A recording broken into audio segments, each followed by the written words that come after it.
You are at the peak of consciousness, you can celebrate, you are celebrating. But how can the ordinary person share with you in celebration? Nobody is ordinary. Who told you that you are ordinary? From where have you got the notion that you are ordinary? Everybody is extraordinary. This is how it should be. God never created ordinary persons. How can God create ordinary persons? Everybody is special, extraordinary. But remember not to feed your ego with it. Okay is not on your part that you are extraordinary, it is on the part of God. You come out of the total, you remain rooted in the total, you dissolve back into the total, and the total is extraordinary, incomparable. You are also incomparable, but all the religions, the so-called religions, have tried to make you feel ordinary. This is a trick to provoke your ego. Try to understand this. The moment somebody says that you are ordinary, he creates a desire in you to become extraordinary, because you start feeling inferior. Just the other day a man was here and he asked me, what is the purpose of life? Unless there is a special purpose for me, how can I live? If there is a special purpose, then life is significant. If there is no special purpose, then life is meaningless. He was asking, for what special purpose has God created me? What have I been sent into the world to do? This is the ego asking. He feels ordinary, nothing special. Then how can one live? You have to be peaks of egos, only then does life seem significant. Life is significant, and there is no purpose in it. It is a purposeless significance, like a song, or a dance, like a flower, for no purpose at all it is flowering, for nobody special it is flowering. Even if nobody passes by the road, the flower will flower. The fragrance will be spread into the wind. Even if nobody ever comes to smell it, it is irrelevant. The very flower in G is the significance, not any purpose. But you have been taught that you are ordinary. Become great poets, become great painters, become great leaders of men, great politicians, become great saints. As you are, all the religions condemn you, you are nothing, a worm on the earth. Become something. Prove that you are something before God, as if to prove your mettle. But I tell you that this is absolutely absurd. These religions have been talking a religion. There is no need for you to prove anything.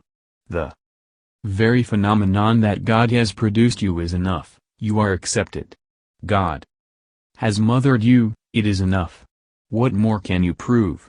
You need not be great painters, you need not be great leaders, you need not be great saints. There is no need to be great, because you are already great. This is my emphasis, you are already that which you ought to be. You may not have realized it, that I know. You may not have encountered your own reality, that I know. You may not have looked within yourself and seen the emperor within, that I know. You may be thinking that you are a beggar and trying to be an emperor. But as I see you, you are already the emperor. There is no need to postpone celebration.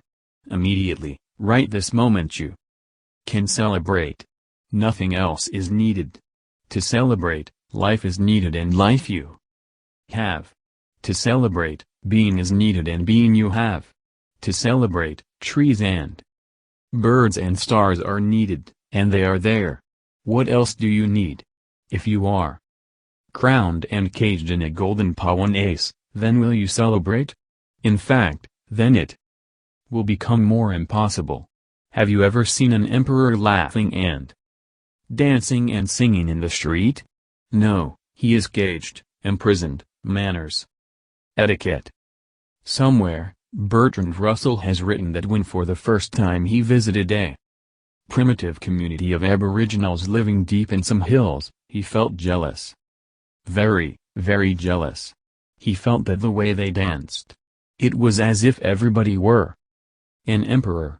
They had no crowns, but they had made crowns with leaves and with flowers. Every woman was a queen. They didn't have Kohinoors, but whatsoever they had was too much, was enough. They danced the whole night. And then they fell asleep, there on the dancing ground. By the morning they were again back to work. They worked the whole day, and again by the evening they were ready to celebrate, to dance. Russell says, that day, I felt really jealous. I cannot do this. Something has gone wrong. Something frustrates within you. You cannot dance. You cannot sing, something withholds. You live a crippled life. It has never been meant for you to be crippled, but you live a crippled life, you live a paralyzed life. And you go on thinking that being ordinary, how can you celebrate? There is nothing special in you. But who told you that to celebrate something special is needed? In fact, the more you are after the special, the more and more it will become difficult for you to dance. Be ordinary. Nothing is wrong with ordinariness, because in your very ordinariness you are extraordinary. Don't bother about the conditions to decide when you will celebrate. If you bother about fulfilling certain conditions, do you think that then you will celebrate? You will never celebrate, you will die a beggar. Why not right now? What are you lacking? This is my observation. If you can start right now, suddenly the energy is flowing. And the more you dance, the more it is flowing, the more capable you become. The ego needs conditions to be fulfilled, not life. Birds can sing and dance, ordinary birds. Have you ever seen any extraordinary birds singing and dancing? Do they ask that they first have to be a Ravi Shankar or a Yehudi Menuhin? Do they ask that first they have to be great singers and go to colleges of music to learn, and then they will sing? They simply dance and simply sing, no training is needed. Man is born with the capacity to celebrate. When even birds can celebrate, why not you? But you create unnecessary barriers, you create a hurdle race. There are no barriers. You put them there and then you say, unless we cross them and jump them, how can we dance? You stand against yourself, you stand divided against yourself, you are an enemy to yourself. All the preachers in the world go on saying that you are ordinary, so how can you dare to celebrate? You have to wait. First be a Buddha, first be a Jesus, a Muhammad, and then you can. But just the opposite is the case. If you can dance, you are already the Buddha. If you can celebrate, you are already the Muhammad. If you can be blissful, you are Jesus. The contrary is not true, the contrary is a false logic. It says, first be a Buddha, then you can celebrate. But how will you be a Buddha without celebrating? I say to you, celebrate, forget all Buddhas. In your very celebration, you will find that you have yourself become a Buddha. Zen mystics go on saying, Buddha is a barrier, forget about him. Bodhidharma used to say to his disciples, whenever you say the name of Buddha, immediately wash your mouth. It is dirty, the very word is dirty. And Bodhidharma was a disciple of Buddha. He was right because he knew that you can create idols, ideals, out of the very word Buddha. And you will then wait for lives and lives to become a Buddha first, and then you will celebrate. That is not ever going to happen. One Zen monk, Lin Chi, used to say to his disciples, when you move into meditation, always remember that if you meet Buddha on the way, immediately cut him in two. Don't allow him a single moment, otherwise he will take hold of you and he will become the barrier. A disciple asked, but when I am meditating, and Buddha comes, and Buddha comes to Buddhists, as Jesus comes to Christians, not the real Buddha, he is nowhere to be found, how am I to cut him? From where will I get the sword? The master said, from where you got your Buddha, imagination, get the sword from the same place, cut the Buddha in two and move ahead. Remember this, that the teachings of the awakened ones, all the awakened ones, and all of their teachings, can be summarized into a simple sentence, and that sentence is, you are already that which you can be. You may take many lives to realize it, that is for you to determine. But if you are alert, not even a single moment is to be lost. Thou art that, tator nasi sweatkitu, you are already that. There is no need to become. Becoming, the very effort to become something, is illusory.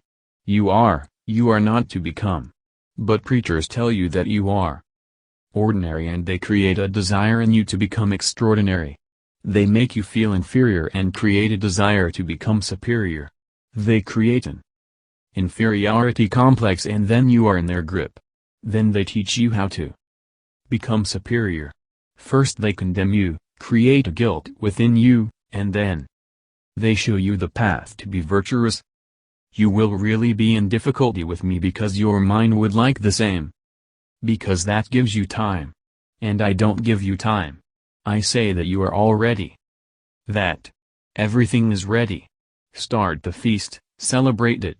Your mind says, but I have to get ready, a little time is needed. That's why, in this postponement, preachers come in. Through this gap they enter into your being and destroy you. They say, yes, time is needed. How can you celebrate right now? Prepare, train yourself.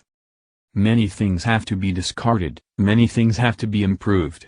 You need a long training and discipline. It may take many lives with much long training and discipline. May take many lives, and only then will you be able to celebrate. How can you celebrate right now? They appeal to you because then you can relax and you can say, okay, so if it is a question of a long time, right now is not the problem. We can go on doing whatsoever we are doing. Someday in the future, a golden tomorrow, a rainbow-like thing. When it is achieved, you will dance. Meanwhile you can be miserable, meanwhile you can allow yourself to be miserable, meanwhile you can enjoy self-torture, it is up to you. If you decide for misery, no need to create so much philosophy around it. You can simply say, I enjoy misery. It is really surprising that nobody ever asks, how can I be miserable right now? A discipline is needed, training is needed. I will go to Patanjalis, and ask great masters, and then I will learn how to be miserable. It seems that to be miserable needs no training, you are born to be miserable. But then why does bliss need training? Both are two aspects of the same coin. If you can be miserable without training, you can be blissful without training. Be natural, loose, and just feel things. And don't wait, start. Even if you feel that you don't know the right steps, start dancing. I am not saying that dancing is going to be your art. For art, training may be needed. I am simply saying that dancing is just an attitude. Even not knowing the right steps, you can dance. And if you can dance, who bothers about the right steps? Dancing in itself is enough. It is an overflowing of your energy. If it becomes an art by itself, it's okay. If it doesn't become, it's okay. In itself it is enough, more than enough. Nothing else is needed. So don't say to me, you are at the peak of consciousness. Where are you? Where do you think you are? Your valley is in your dreams. Your darkness is because you remain with closed eyes, otherwise you are there where I am. It is not that you are in the valley and I am at the peak. I am at the peak, and you are also at the peak, but you dream about the valley. I live in Pune, you also live in Pune. But when you fall asleep, you start dreaming about London and New York and Calcutta, and you visit thousands of places. I don't go anywhere, in my sleep. Also, I am in Pune. But you go wandering. You are at the same peak where I am, it is just that you remain with closed eyes. You say, it is too dark. Talk about light and you say, You must be somewhere else on a high peak. We are ordinary people living in darkness. But I can see that you are sitting on the same peak. With closed eyes. You have to be beaten out of your sleep, shocked. And then you will see that the valley never existed. Darkness was not there, only your eyes were closed. Zen masters do well. They carry a staff and they beat their disciples. And it has happened many times that when a staff is descending on the head of a disciple, suddenly he opens his eyes and starts laughing. He had never known that he was on the same peak. It was a dream that he was seeing. Be alert. And if you want to be alert, celebration will be very, very helpful. When I say celebrate, what do I mean? I mean that whatsoever you do, don't do it as a duty, do it from your love, don't do it as a burden, do it as a celebration. You can eat as if it is a duty, long-faced, dull, dead, insensitive. You can throw food inside yourself without ever tasting, without ever feeling for it. It is life, you live through it. Don't be so insensitive to it. Indians have said, Anam Brahman, food is Braham. This is celebration, you are eating Braham, you are eating God. Through food, because only God exists. When you are taking a shower, it is God. Showering because only God exists. When you go for a morning walk, it is God. On a morning walk. And the breeze is also God, and the trees are also God. Everything is so divine. How can you be a long face, dead and dull, moving in life as if you are carrying a burden? When I say celebrate, I mean become more and more sensitive to everything. In life, dance should not be a part. The whole life should become a dance, it should be a dance. You can go for a walk and dance. Allow life to enter into you, become more open and vulnerable, feel more, sense more. Small things filled with such wonders are lying all around. Watch a small child. Leave him in the garden and just watch. That should be your way also, so wonderful, wonder-filled, running to catch this butterfly, running to catch that flower, playing with mud, rolling in the sand. From everywhere the divine is touching the child. If you can live in wonder, you will be capable of celebration. Don't live in knowledge, live in wonder. You don't know anything. Life is surprising. Everywhere, it is a continuous surprise. Live it as a surprise, an unpredictable phenomenon. Every moment is new. Just try, give it a try. You will not lose anything if you give it a try, and you may gain everything. But you have become addicted to misery. You cling to your misery as if it is something very precious. Look at your own clinging. As I told you, there are two types of persons, sadists and masochists. Sadists go on torturing others, masochists go on torturing themselves. There is a question that somebody has asked, why are people like that, either torturing others or torturing themselves? Why is there so much aggression and violence in life? It is a negative state. You torture because you cannot enjoy. You torture, become violent, because you cannot love. You become cruel because you don't know how to become compassionate. It is a negative state. The same energy that is cruelty will become compassion. With an unalert mind the energy becomes violence. With an alert mind the same energy becomes compassion. In sleep the same energy becomes torture, either of yourself or of somebody else. When you are awake, the same energy becomes love, for yourself and for others also. Life gives you an opportunity, but there are thousands of causes for something to go wrong. Have you ever observed that if somebody is in misery, you show sympathy, you feel much love? It is not the right kind of love, but you show sympathy. If somebody is happy, celebrating, blissful, you feel jealous, you feel bad. It is very difficult to sympathize with a happy man. It is very difficult to feel good for a Happy man, you feel good when somebody is unhappy. At least you can think that you are not so unhappy and you have an upper hand, you show sympathy. A child is born and the child starts learning things.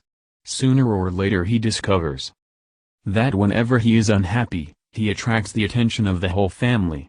He becomes the center and everybody feels sympathy for him, everybody feels love for him. Whenever he is happy and healthy and everything is good, nobody bothers about him. On the contrary, everybody seems to be cross. A child may be jumping and dancing, and the whole family is cross. The child may be lying in bed ill with fever, and the whole family is sympathetic. The child starts learning that somehow to be ill, to be miserable, is good, to be happy and dancing and jumping and to be alive is bad. He is learning, and this is how you have learned. To me, when a child is happy, jumping, the whole family should be happy and jumping with the child. And when a child is ill, care should be taken of the child. But no sympathy should be shown. Care is okay, sympathy, no. No love. Indifference will look very hard on the surface. The child is ill and you are indifferent. Take care, give medicine, but be indifferent, because a very subtle phenomenon is going on.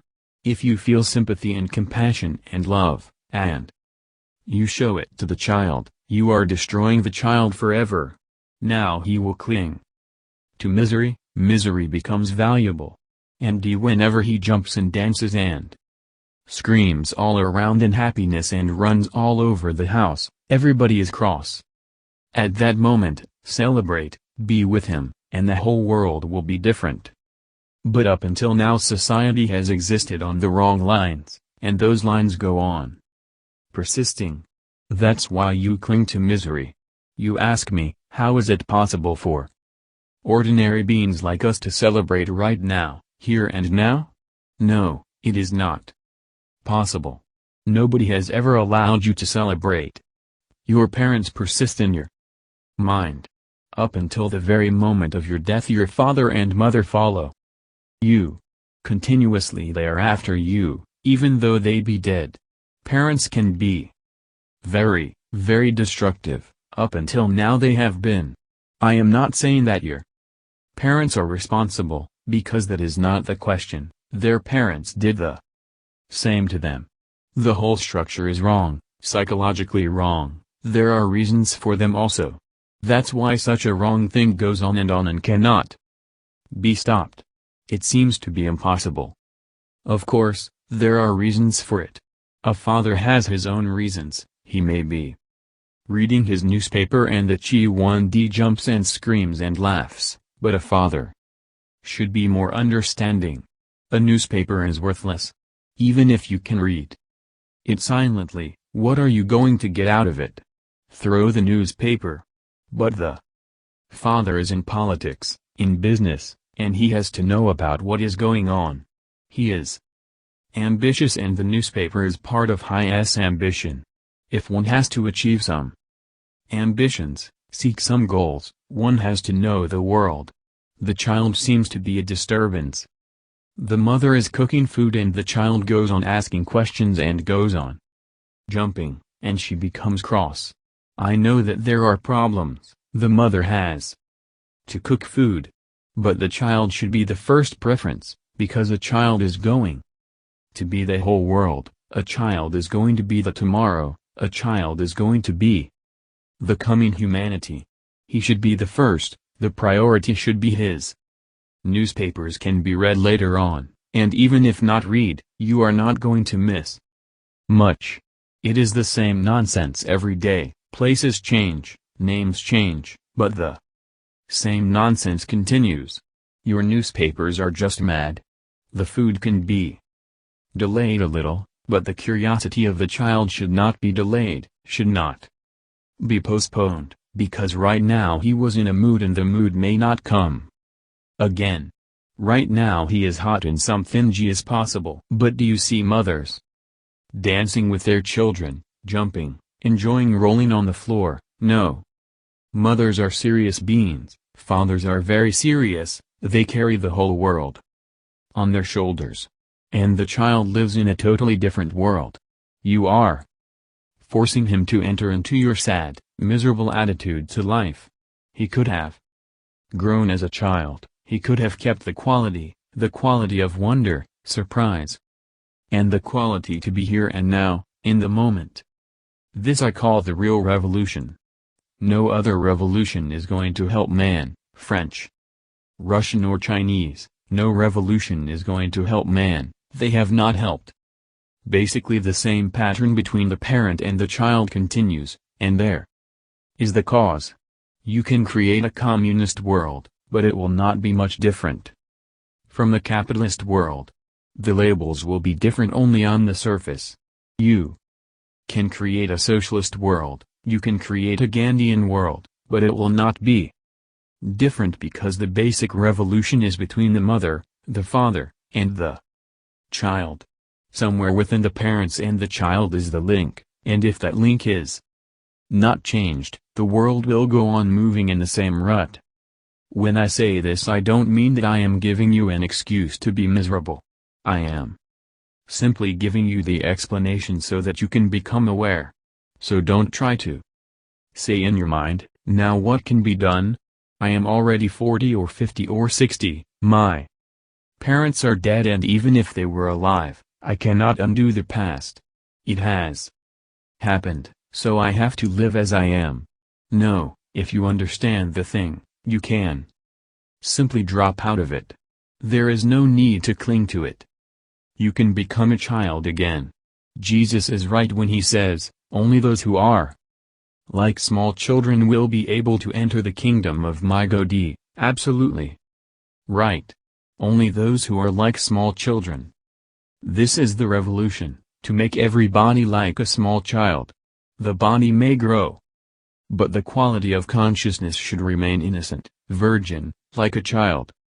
You are already where you need to be, you are already in that space which you are seeking. Just make a little effort to come out of your clinging to misery.